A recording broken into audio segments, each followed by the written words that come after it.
we go up to Nevada. With Arizona, Democrats move within one Senate seat of holding on to control of the Senate. Could it be Nevada that puts them over the top? Well, within the last hour, we got a batch of about 10,000 votes from Washoe County. We had been told by officials that they had 20,000 more pending. We were expecting 20,000 or so in the release. There were 10,000 in this release. Catherine Cortez Masto won more of them than Adam Laxalt. It wasn't a huge margin that she racked up, but it was enough to cut Laxalt's lead, which had been about 2,000, to cut it down to 821 votes statewide. We are told there will be no more votes coming out of Washoe County tonight. So really, I don't think there's anything else that's going to be happening in Nevada tonight. We do believe that there still are something on the order of 10,000 ballots left to come out of Washoe County. Some of them may be provisional. Some of them may be these ballots that need to be cured. That is, the voters had a signature issue. It needs to be corrected. It can take a few days. So it may be a while before you see all those 10,000 from Washoe, meaning that the next major development in this Nevada Senate race and in the race for control of the U.S. Senate, all eyes are now on Clark County, home of Las Vegas, home to 70% of the vote in the state of Nevada. And we know that tomorrow, 25,000 mail ballots are expected to be released from Clark County. We got a big batch of these earlier tonight. Cortez Masto won them by an almost 2-to-1 margin. It's what brought her. It's what really helped bring her so close to catching Laxalt. And so you're seeing 25,000 more of them due to come out tomorrow, which raises the possibility that if Cortez Masto is winning those ballots, anything on the order of what she won them by tonight, not only will she pass Laxalt, she will pass Laxalt and take a significant lead in this race. Now, you do see the red counties between Reno and Las Vegas. They are generally Republican, generally rural, low population. There are some votes still to come out of this area, but those votes, while we expect they would favor Laxalt, the number of them pale in comparison to what is still to come from Clark and potentially from Washoe as well. So really, control of the Senate tomorrow could, I stress could be determined tomorrow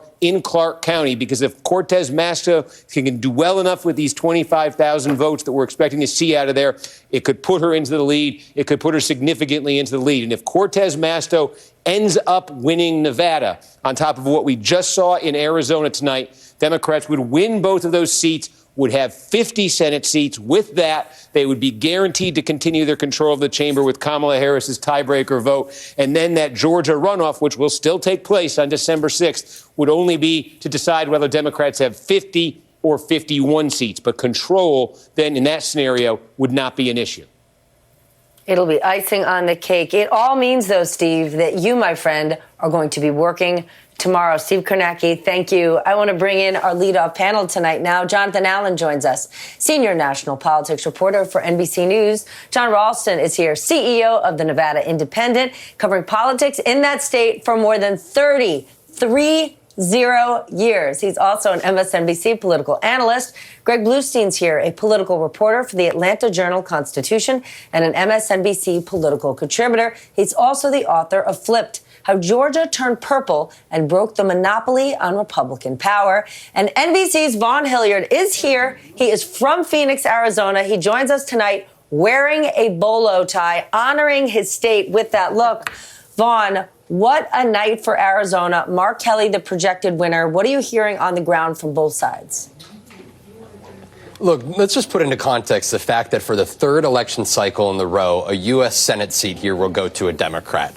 This is also not just any Democrat. When you paint this Democrat, Mark Kelly, in contrast to Kyrsten Sinema, this was an individual over the course of the last 2 years who consistently voted with the Biden administration and the Democratic majority's agenda. He voted for the Inflation Reduction Act. He went on board with essentially every element of the Democratic agenda here. And the big question was, would Arizona independents and those conservatives reticent to Trumpism, would they be able to stomach voting for a Democrat for the third cycle in a row? And what the results here tell us tonight is the answer is yes.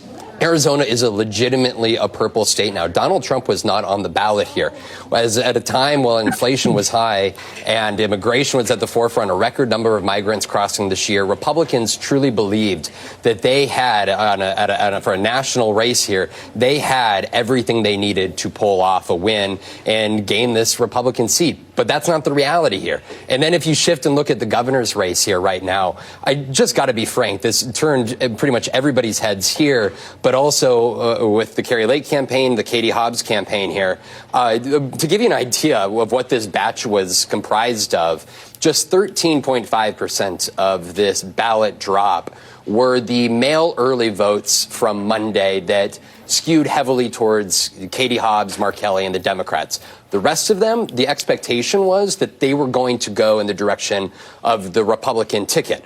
What you're looking at is that was not the reality that played out. Now, we still have a couple 100,000 ballots here, but about 40,000 of these ballots in this drop were those Tuesday mail ballots that were hand-delivered on Tuesday. Going into today, there were 290,000 of those left. So those 40,000 are going to be reflective, or the expectation is they're reflective of most of the outstanding ballots left here in Maricopa County. And if what we just saw play out tonight plays out over the following days, you're looking at a very tough scenario for Kari Lake to try to overcome the lead that Democrat Katie Hobbs has mounted here in the last couple days.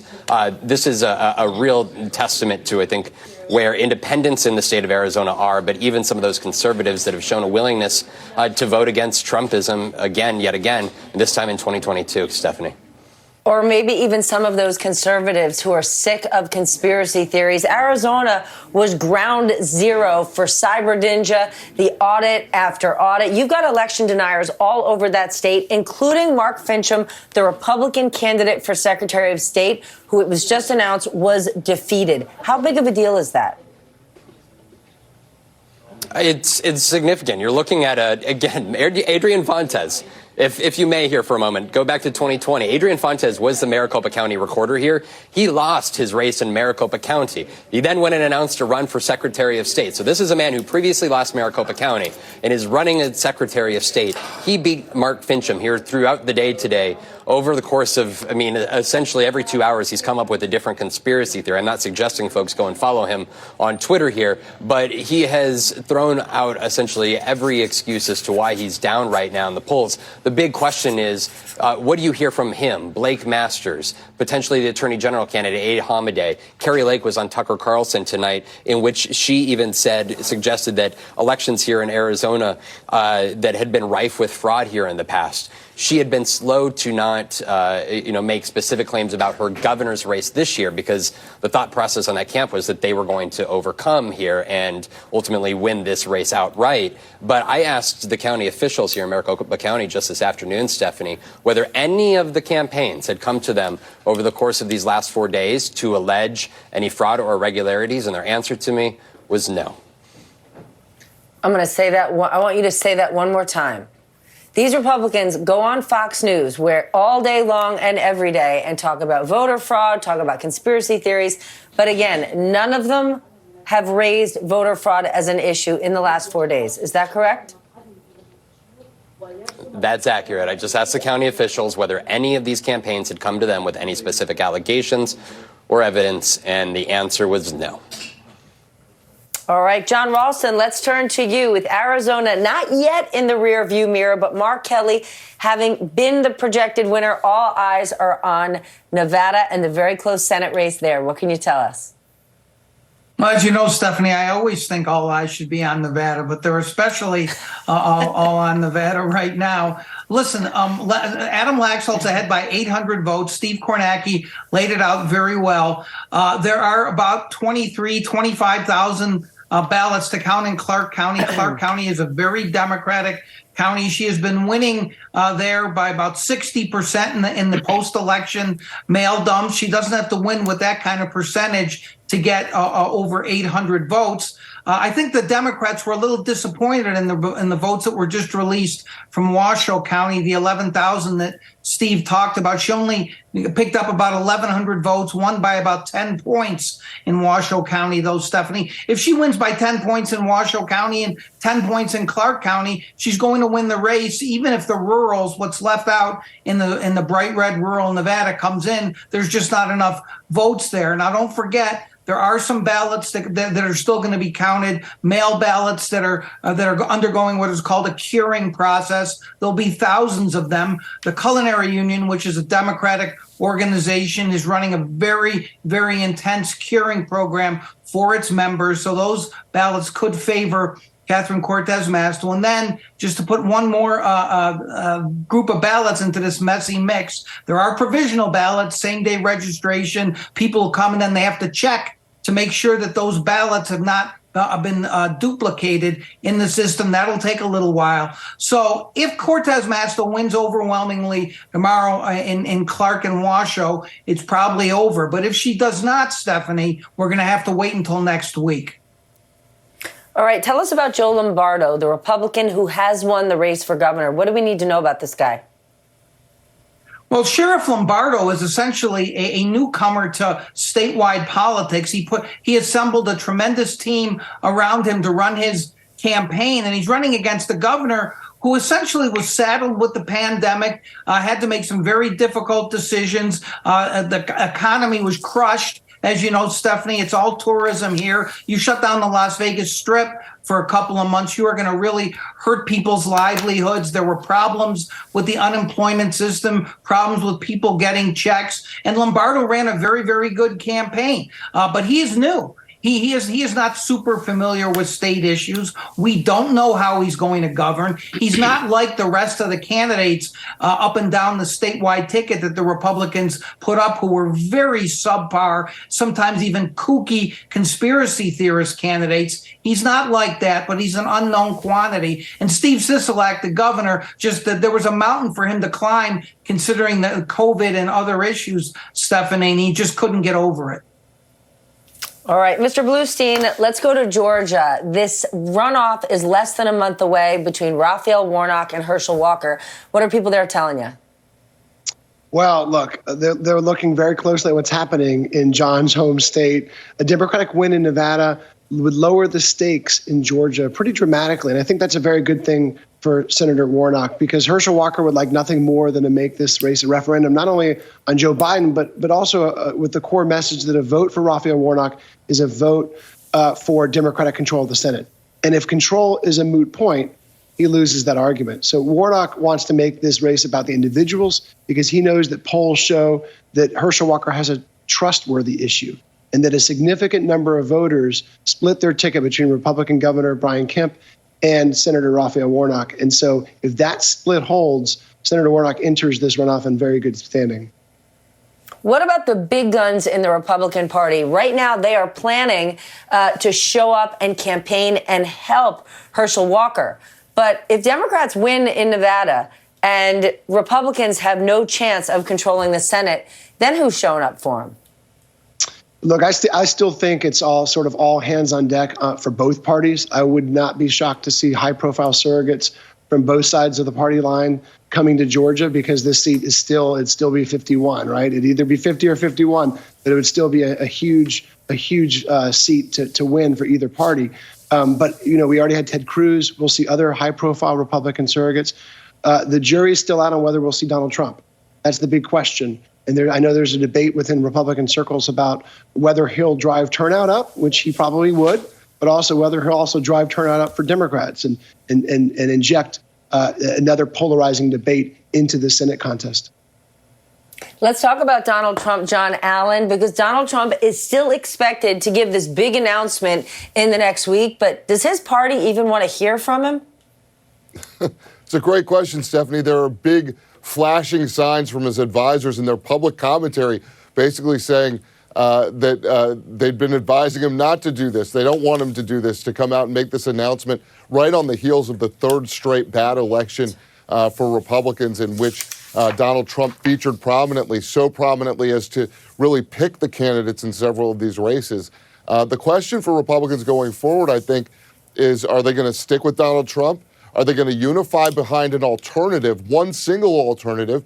Or are they going to fracture among several alternatives and hand the nomination back to Donald Trump? We're starting to see some Republicans come out and say it's time for Donald Trump to move on. A tweet from Ann Coulter, of all people, one of the big original Trump supporters, saying tonight that he's done, he's over. We'll have to wait to see, I think, a little bit to find out whether that's actually true. I laugh every time I hear anyone say Donald Trump's advisors. Newsflash, he has no advisors. He listens to no one. People aren't just turning on Trump, though. John, they're also turning on Mitch McConnell. It's sort of a circular firing squad within the Republican Party. I want to share a bit of what Blake Masters, who was just defeated by Mark Kelly in Arizona, had to say tonight about Mitch McConnell when he was on Fox News earlier. McConnell decided to spend millions of dollars attacking a fellow Republican in Alaska instead of helping me defeat Senator Mark Kelly. Had he chosen to spend money in Arizona, this race would be over. We'd be celebrating a Senate majority right now. And so my message to the people of America, my message to actually the Republican senators, hopefully my future colleagues, let's not vote Mitch McConnell into leadership. He doesn't deserve to be majority leader or minority leader. Wow, wow, wow, wow, wow. What do you make of that, John? Well, I mean, it doesn't appear obvious to Blake Masters what's obvious to everyone else, that he was a crappy candidate. He's pointing his finger at Mitch McConnell. Look, Donald Trump wants McConnell gone. He's been saying it for a long time. And oddly, in this moment where everybody's in the Republican Party is re-examining their attachment to Donald Trump, he's decided to pick a fight anew with Mitch McConnell, and there are some Republican senators who are trying to delay the leadership elections in the Senate, very much aligned with Trump, very much aligned with what Rick Scott, the Republican Senate Committee chairman, who wants to run against McConnell, what they want to see happen. The truth is, behind closed doors, I don't think Donald Trump has that much influence with the Republican conference, and it's odd to pick yet another political fight that he will lose. Again, as Republicans are looking at him, remember, he promised, he asked people frequently, are you tired of winning? And what Republicans are saying to him right now is that losing sucks and they're tired of it. Wow. So in this, Donald Trump wants to be done with Mitch McConnell. Mitch McConnell has wanted to be done with Donald Trump for ages. Who do you think is going to win this one? Because Donald Trump's not going away quietly, John. Well, Mitch McConnell's like the tortoise in the race, right? He has sat back. He has needled the former president when necessary and when possible, but he certainly hasn't been out there leading the charge against him. He hasn't picked fights when he hasn't needed to with Trump, and I think he believed that he could outlast him. We may find out that's the case, but the death of Donald Trump's political career has been written prematurely many times before. So, again, I think we're going to have to get out of this immediate post-election moment to see how influential Trump is with the larger Republican Party. I just don't think he's that influential in the Senate caucus. What will be fascinating is to watch how influential he is if Republicans win the majority in the House and they try to organize over there with only a couple of seats majority. You could see people voting on the floor for Donald Trump, denying Kevin McCarthy the speakership. That is going to be, I'm trying to think of the right way to put it, a Shinola show. The Shinola Show. A shout out to Detroit. Jonathan Allen, John Ralston, Greg Bluestein, Vaughn Hilliard, thank you all. Mr. Ralston, you need to go to bed. You're going to have a very busy day in Nevada tomorrow. All eyes aren't on your state every day, but I know you celebrate when they are.